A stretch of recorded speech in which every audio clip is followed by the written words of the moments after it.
Hi everybody, Kurt's up here. So I had every intention of making a video on my M81 M82 with the integrated flux.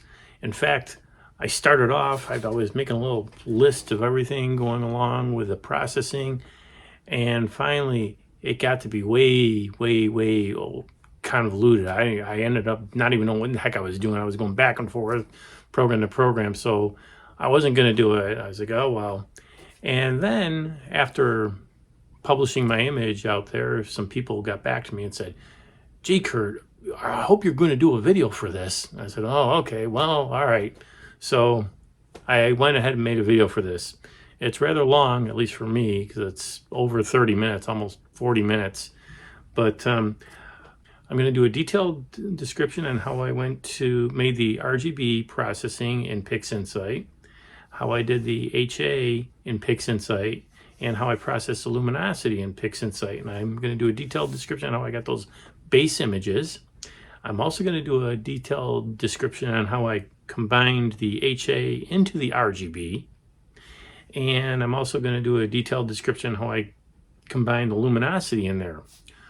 What I'm not going to do, however, is how I got this final image here, because after I got the base image, I started doing a whole bunch of wacky processing gymnastics, and to be honest with you, I don't know what the hell I did. But at any rate, I did it. So there are a couple new things in here. I'm using the new GraXpert for background extraction, and I'm going over how I did that, or how I use that. And I also used the new version of BlurXTerminator and how I use that. And I followed the method that Adam Block and Russall Croman, the developer of BlurXTerminator, they did a video together, and I'm using their process for doing that.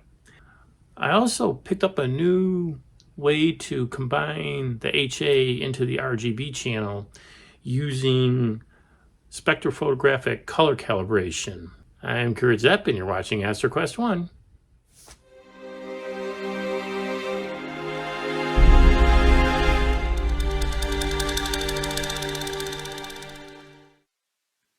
Okay, folks, well, welcome here, and let's go take a look at what I did in PixInsight. And here are my original folders developed from PixInsight, or images, and I will press the screen transfer to highlight them. This is the original HA, looks pretty good. This is the original red. This is the original luminosity, which is really brilliant. Here's the green. And lastly, this would be the blue. And then what I would do before I get started, I would crop it a bit. So I would come over here to process where it says geometry, dynamic crop. And I'll just move this out of the way for a second, and you can do any type of a crop you want on these things. So I've already done that. You just press crop, and you'd click this button right here, execute, or no, actually, excuse me. This would be my base image. So I'd move that out of the way, and I would come over here to this little triangle and go in there. It's gonna tell me it's gonna ruin it, blah blah blah. But anyways, it cropped that image, and I would do that with all the rest of them. Okay, in this next part, I'm going to do the background extraction for each of these images. Now, I use this new program called GraXpert. I do not use automatic background extraction or dynamic background extraction anymore. This GraXpert works great. I'll provide a link where you can get it. But it works as a standalone program, or you can get it to work through PixInsight. Let me show you what I do. I'll do the red channel here. So I have it installed through PixInsight, although I'm not sure it's installed correctly through PixInsight. It still works, however. The way I have it installed, I go to Toolbox, and I have it under Toolbox, there's GraXpert. So I click on it. And what I like to do is, actually I'm going to do it in a minute. I'll boot it up just like it is right now. And it takes a minute to boot up. It's going pretty quickly. Okay, and you just click OK for right there. And it looks like it already did it. I usually have it do a smoothing factor of 0.5. I'm not going to go into too much on how to use GraXpert. I'm just showing you how I use it. But if it didn't do it, you can press Calculate Background. Okay, and it did it. And you can see a small subtle change in it. Here's original. Here's processed. Then you would take your processed image and save it. I've already done that. Okay, so here's the original. And let's click on it. There we go. So you can see the difference. It did a fabulous job of so there's the original, and here's the one that with background extraction, and I did that with the green, and I did that with the blue as well. You might have the question, geez, should I have combined this image and then done GraXpert background extraction, or do it individually? And to be honest with you, I've done it both ways. I've done it, I did a test earlier, and I did the combining and then did GraXpert, and I did it separately, and I got the same result. So there you go. Okay, what's next? So after running the background extraction, then it really is time to do the combination. And the way I do that, first I'll full exposure. And we just come over here, of course, to process, color management, channel combination. I just did a normal color combination, nothing fancy. We would go into red, GraXpert, press OK, and then it pops it up right in that folder. We can do the same thing with green, and you can do the same thing with blue. I guess not. So I just come over here to blue, GraXpert, and then you would press this square box, apply, and it gives you that. So you press the circle box, press the wrong one, and it did the combination image. And there we have it. So there's what my image looks like. Let me close off everything here, and I'll get started on the next thing that I do. Okay, so to this image, the next thing I would do is I would use background, I'm not background extraction, I would use BlurXTerminator. Now, I didn't run color calibration or anything yet, and I'm going to do that in a few minutes, but I just watched a new video from Adam Block, and he was interviewing Russall Croman, and I'll put a link to that video in the description section. But basically what he was saying to do was run BlurXTerminator, but only do it before you do spectrophotographic color calibration. What you want to do is you just want to run it with the stars only. So some of these stars might look kind of a little bit wacky. So it's not going to do any star reduction on this. It's only going to make them a little bit more round, if you will. And you want to do that before you run spectrophotographic color calibration.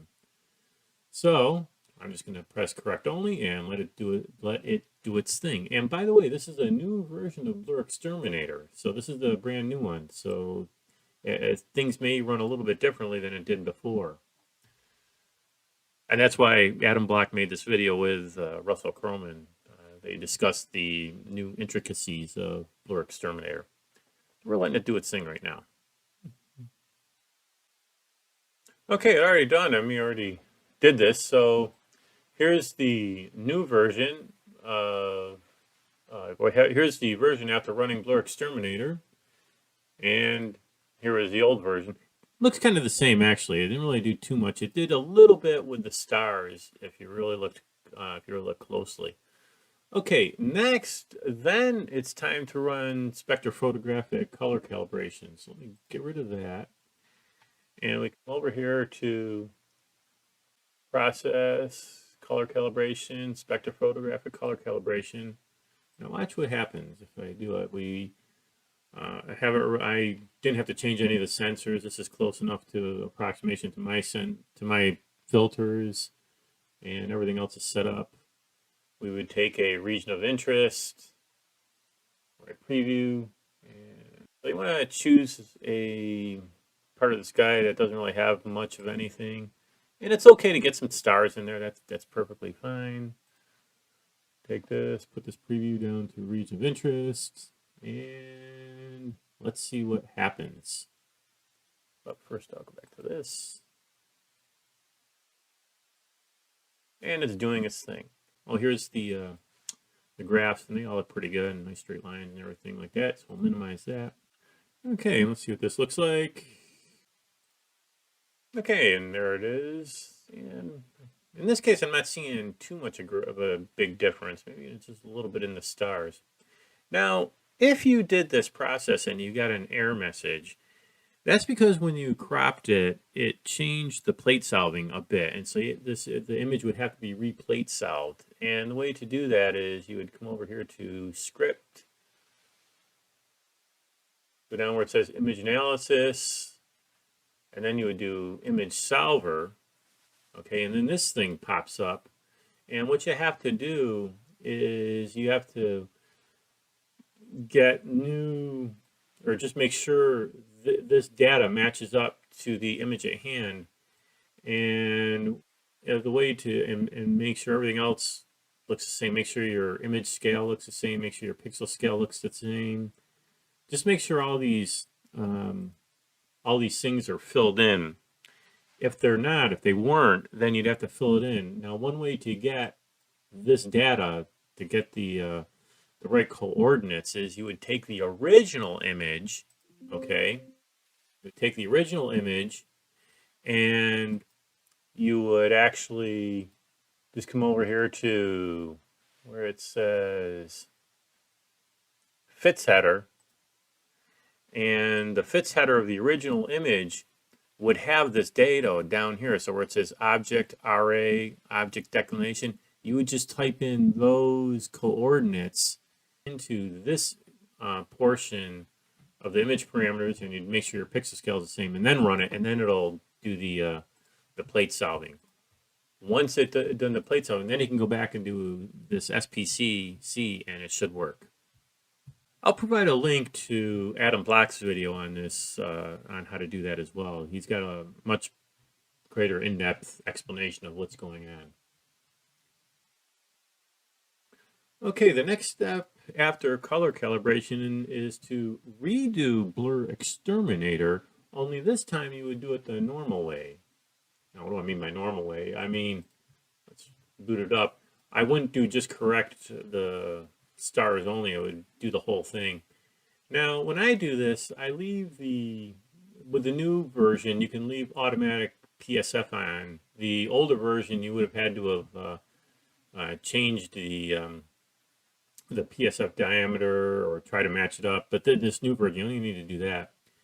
Now, for this, I have chosen to only sharpen the stars by 0.15. Now, when you sharpen stars, it makes them smaller. So the default was 0.3, and that's a good default. It makes the stars a lot smaller.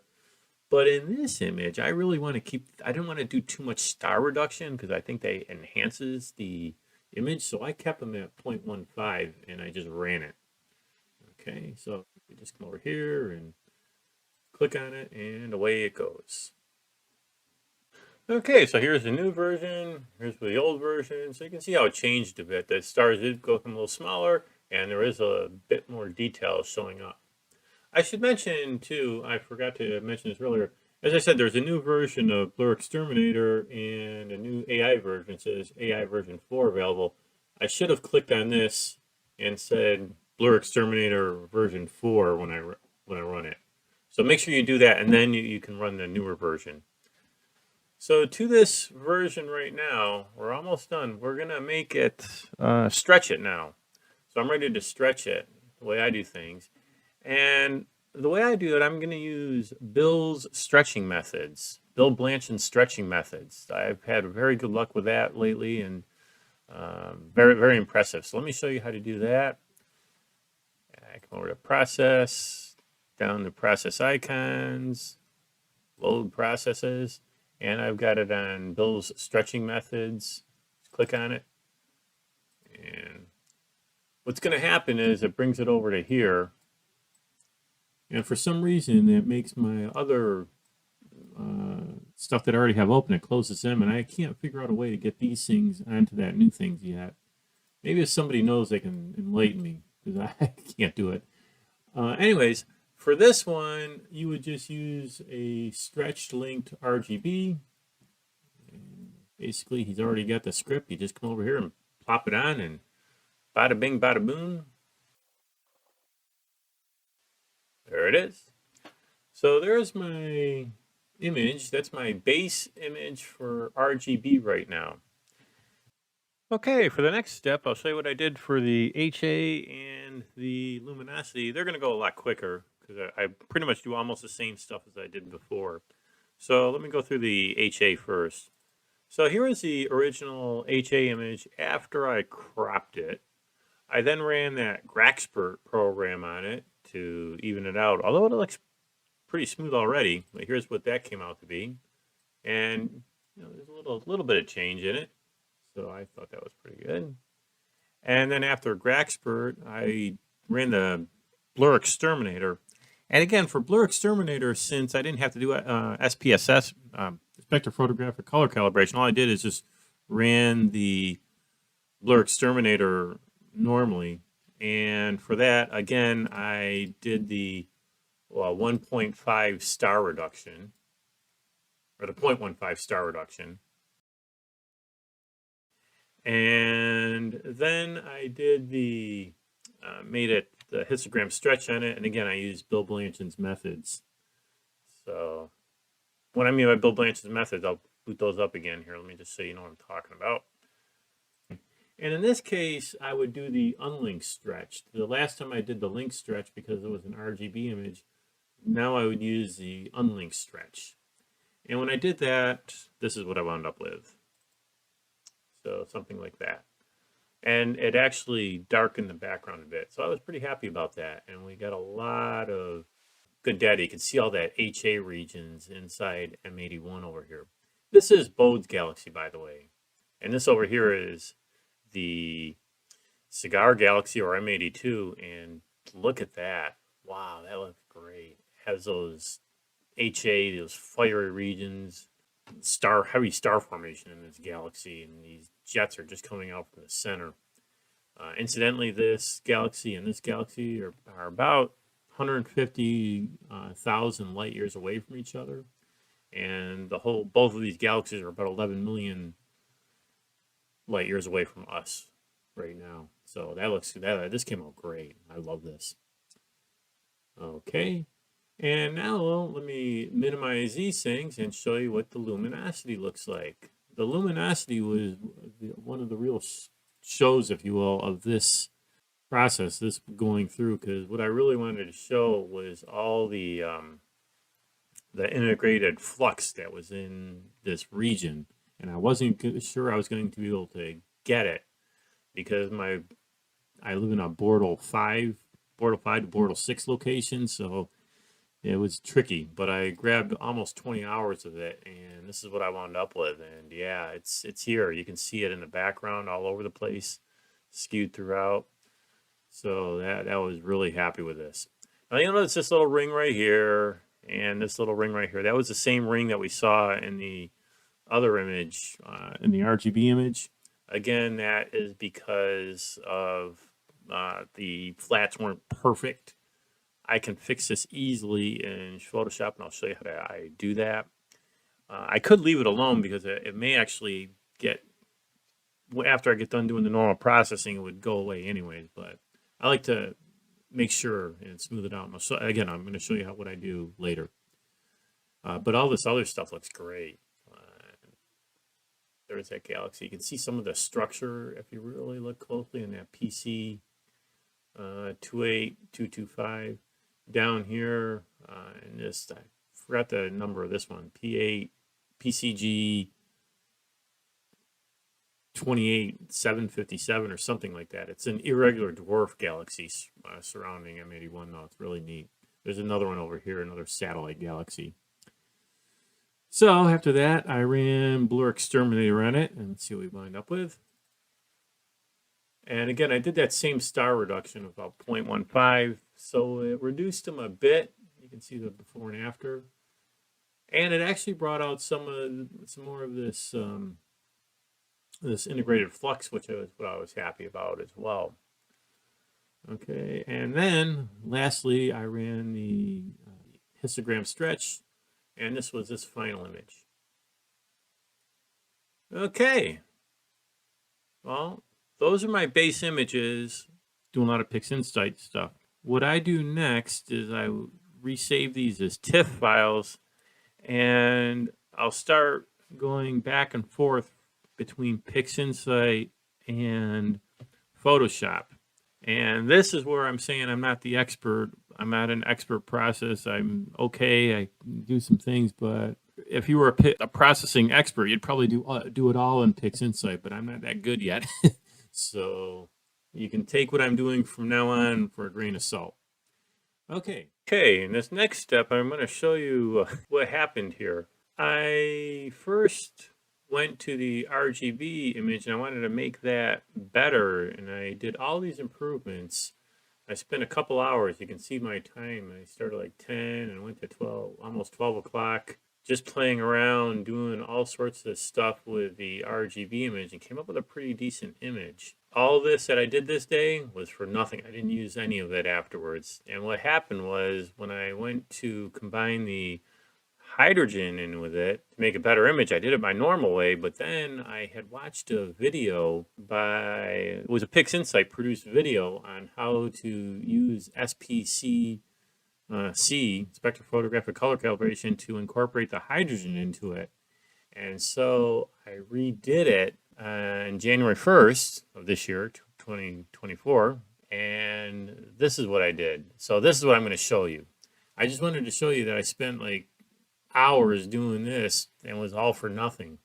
Well, it wasn't for nothing because I found a better way to do it and I learned a lot. So in that aspect, it was good.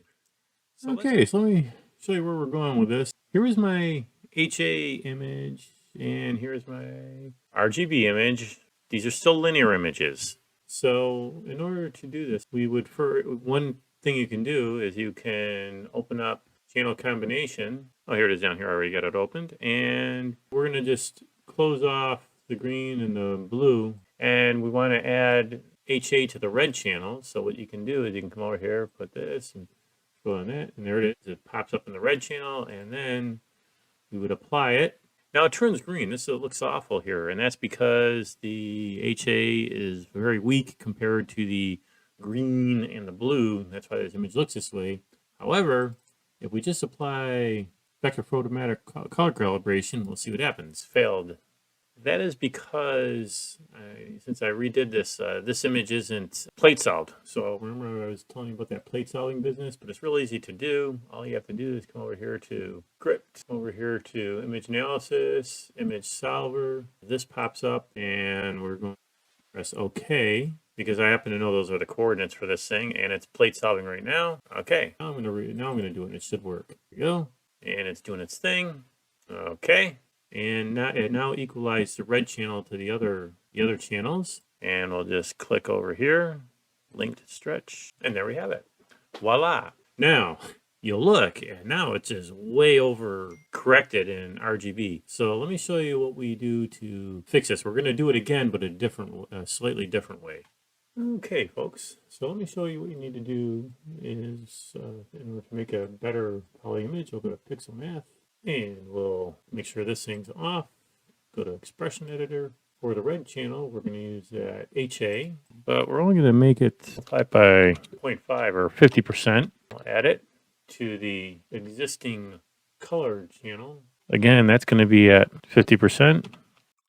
For the green, we're just going to leave that alone. So one thing you can do is you can press $T, and it just keeps the green from the blue channel, from the green channel. And then we're going to do the same thing with the blue channel.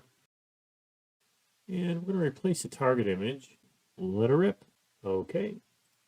And now I turned it that green color again, but all we have to do here is just come back to spectrophotographic color calibration, and okay. And it looks like it equalized everything. Close that out. And there we have it. Now we got a much better image, and now it's hard to see, I know, but those HA regions are definitely highlighted now. Okay, next step, I'm going to take this to the non-linear phase. There's one way you can make this non-linear is you can use the histogram to do it. And so I'll just demonstrate that real quickly. Your image, we will delinearize it, or I mean make it turn the SPS off, and just start plugging this in here. Might do another round of that. Okay, something like that looks okay. And now our HaRGB image is now all set and is non-linear. All right, folks, for this next part, I'm going to adjust the HaRGB image a little bit. In particular, you know, this is kind of greenish over here. There's that reflection that I was talking about that for whatever reason that was in the R channel. There was like right in here and right down around here. We'll take a look and see if there's something kind of funny around there. I think that's the flats weren't so good. That's what's causing that. So in order to do that, the first thing I want to do is we use Russell Croman's StarX on this. Activate star, turn it on. It's going to take away the stars and give me a starless version. Okay, so here's the stars. So I would save that. I'll put it away over here. And then here's the starless image, and you can see how it brings out that artifact that I want to fix, and I also want to take care of this a little bit and adjust. There's a little something funny going on over here as well. So I now what I'm going to do next is I'm going to separate it into its 3 base components, and I've already done that. I would use this function right here that separates it into the RGB, and here's what the green one looks like. Notice that artifact isn't there, so whenever I was imaging, there's probably my neighbors or something like that turned on a light, and for some reason when I was imaging the red, it caught it, but it wasn't in the green. But what is in the green is this little spot on the, I think it's on the, not the sensor itself, but the glass plate above the sensor. And there's another one over here that the flats didn't, for whatever reason, didn't take that out completely. Here's the red channel, and you can see there's where that reflection I'm talking about is. So whenever I was imaging the red, somebody had a light on somewhere or something, and that's what's causing that. And here's the blue. And again, there's no artifact up there, but there is that little stuff. Now what I'm going to do, I'm going to fix this in Photoshop. If you're a PixInsight expert, you can probably do all this in PixInsight. As I said, that is not me. So let's take a look at what I did in Photoshop. For this artifact up here, by golly, all I would do is make another layer. 20 feathering isn't too bad. I'm going to keep it there, and it's going to go like this. And all you really have to do is minimize it a little bit. And click this button down here and highlight the layer. And one thing you can do is just come over here to curves and just bring it down a little bit. Bring it down in its intensity. See if you bring it up, down. Even that will have a profound effect. Let's see what happens. So I'm going to leave that alone and then flatten it. So I'm not screwing anything up there. Now I'm ready. Okay, put that there. I like to do this one at a time when I do these types of things. Okay, the next thing I want to adjust is this little artifact right there, and I think I'll leave that alone down there. But this one up here, I can clearly see that, so I'm going to create another background layer. Again, just a small subtle change. There. You hardly even know it was ever there, and we'll call that one good. We'd save that in another layer. And let's take a look at our green. And the green doesn't have that artifact up here, but it does have these, and these are more pronounced. So I'll try to take a look at those things and fix those real quickly. Do the same thing, create a background layer, hit this button down here, and that highlights the layer, and we'll a quick little adjustment. Yeah, I know some of you guys are probably thinking, well, geez, why don't you just do a clone stamp tool on this?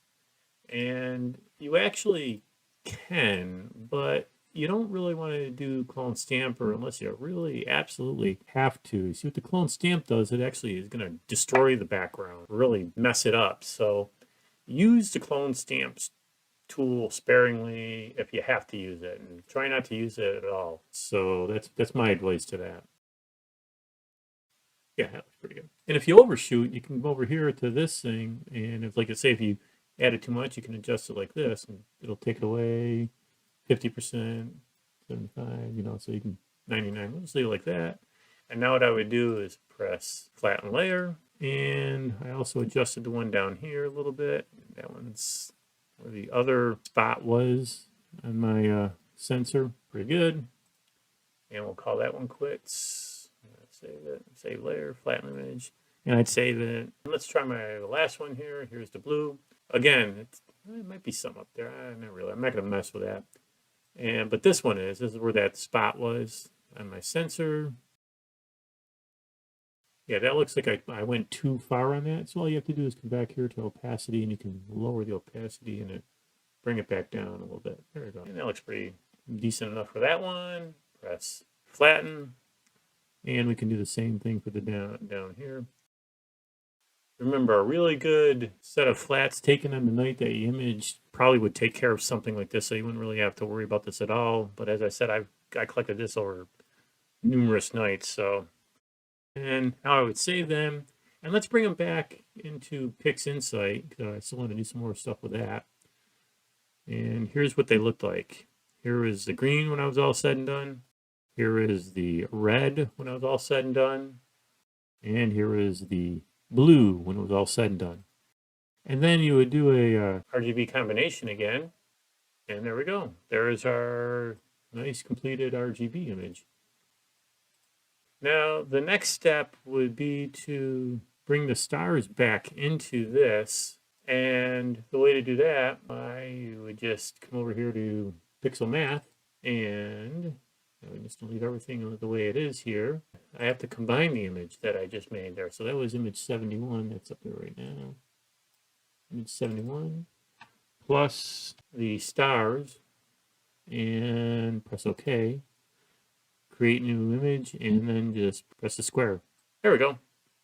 Beautiful. And now if we compare that with the original RGB image that I had up here a little while ago. Now here was the original image with the artifacts in it, and that artifact up here, and that little blip down there. And here's the new one, and it looks 100 times better. Okay, ready for the next step. Okay, for the next installment, we're going to tackle the luminosity layer. Now, I haven't done much in the way of noise reduction, but I will with this image. Come over here to NoiseX, and what I like to do, I'm not going to do much, just keep it minimal, at least for now, because we can always do more noise reduction later. Make it down to about 0.4, and I'll boost this up to 0.25, and let her rip. Okay, this looks pretty good. I don't think it took away much of in the way of detail. Let's see, here's before, after, so it looks pretty good. I'm satisfied with it. And next, we're going to make this a Starless image using StarX. Okay, and I've already done this already, so there's no point in redoing it. So I'm going to close this and open up the Starless image.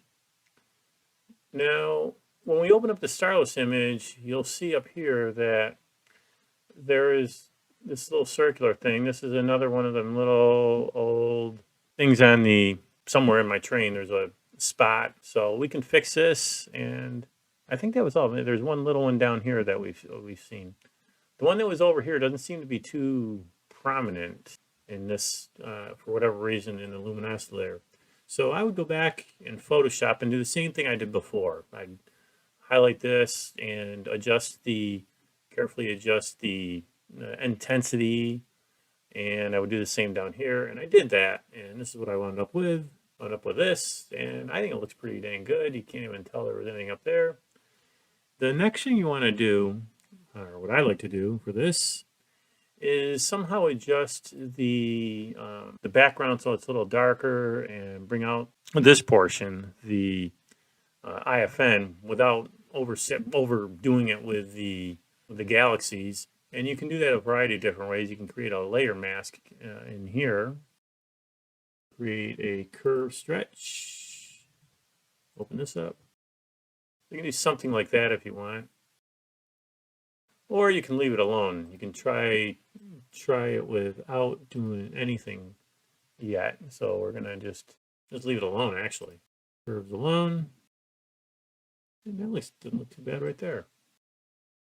Now let's go with that for now. And I've already done that. Similar. And this is what I use for my final luminosity layer. Now the next step would be to bring back the stars using PixelMath like I did before. come over here to Expression Editor, and we would take our Starless image plus the stars, hit OK, and come down here, replace. I'll create a new one. And color specs, same as target. Now this one's a gray image, so it's not an RGB image. Global, and actually that's the wrong one. There we go. Okay, and so this would be my luminosity. Let's see how it looks compared to my real one. Here's one that I did a while ago. It looks pretty close to it. I worked with it more. I mean, you can adjust this even more to bring it out. You can see in this image the dark is a little bit darker, and I made the IFN a little bit more prominent relative to the darkness. So anyways, this was my final luminosity layer. And the last step here would be to combine both images, so I would have an LHaRGB. And let's take a look. Okay, for this last installment of what I'm doing today, we're going to combine both of these, the luminosity with the HaRGB image, and to use that I'm going to come over to LRGB Combination, and you want to make sure the blue, the green, and the red are clicked off, and I'm going to highlight my luminosity layer that I want to combine it with, and there it is. So I'm going to take this out of the way, take the little triangle, bring it over right on top of it, and let it do its thing, and there we have it. So there it is. That it's pretty impressive right now, but what I do next is I'm not going to show you what I do because it's actually just a lot of subtle changes that I do in PixInsight and I do in Photoshop. It took me 3 days of just doing small little tweaks here, smaller tweaks there. I would go back and forth, back and forth. I would make more starless images and just do the galaxies themselves and the IFN itself, IFN without the stars in it, and then I'd recombine it. So sorry I can't help you there, but this was the base image that I started with, and all going along. Here is it when I started getting into it. You can see the changes. So I sort of lessened the background, adjusted the background color a bit more, and actually adjusted the colors of the galaxies a little bit more. Then at some point, I took that, I removed the stars, and I adjusted the IFN even more, brought a lot more of it out, and adjusted the colors a little bit with the galaxies. And I finally wound up with this, and this is my final image. And I actually, when I did this, I adjusted the star colors a bit more. When it was in the starless image, I saturated the stars and brought out more of those colors. So anyways, that is it. I hope you enjoyed this video, and I'm sorry I did a lot of tongue twisting in it, or if I did. Hopefully it was somewhat easy to follow. Okay, we'll see you next time. Thank you very much.